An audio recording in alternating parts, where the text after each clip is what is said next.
Ya, ada hadis yang berbunyi, zina itu akan memutuskan jalan rezeki, mengurangi keberkahan usia, memekatkan wajah, dan mengantarkan pada siksa neraka.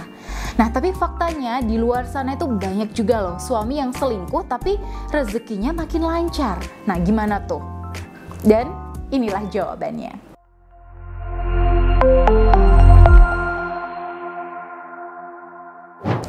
Assalamualaikum warahmatullahi wabarakatuh. Sahabat Bunda yang dirahmati oleh Allah. Ya, kalau menurut Bunda gimana tuh? Karena banyak yang bertanya, katanya zina itu bikin rezeki itu seret, Bun. Tapi kok suamiku yang selingkuh itu bahkan sudah ninggalin aku demi wanita lain, nyatanya malah makin sukses? Nah, pastinya ada ya pertanyaan-pertanyaan semacam itu. Nah, untuk menjawab pertanyaan ini, saya pernah melakukan pengamatan terhadap kasus klien saya yang diselingkuhi sama suaminya saat sudah sukses. Nah, dulu waktu suami istri ini masih hidup pas-pasan, rumah tangganya tuh harmonis dan adem banget. Ya, meskipun uang yang mereka hasilkan setiap bulan itu kalau dihitung-hitung tuh nggak cukup ya Bun, tapi nggak tahu kenapa kok bisa cukup ya, bahkan masih bisa berbagi ke saudara-saudara terdekat. Nah, akan tetapi sejak karir suami ini makin meningkat, uangnya makin banyak ya, dia seolah lupa diri. Si suami ini ya kecantol sama wanita lain.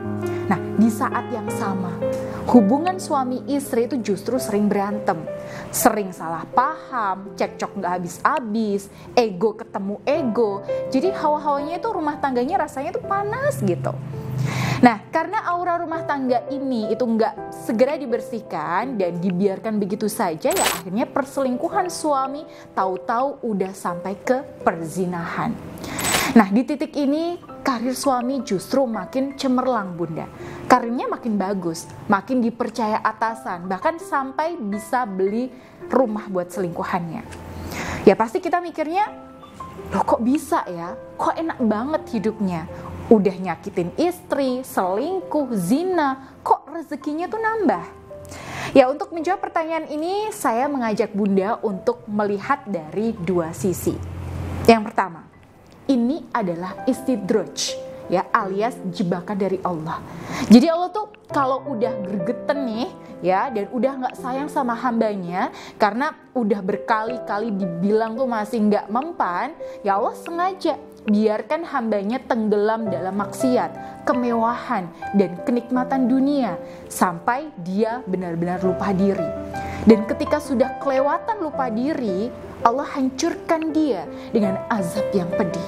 Entah azab itu dikasihnya di dunia atau di akhirat, wallahu a'lam. Nah, lalu yang kedua, rezeki yang banyak itu juga belum tentu berkah Bunda. Dan ini yang sering terjadi pada suami yang selingkuh.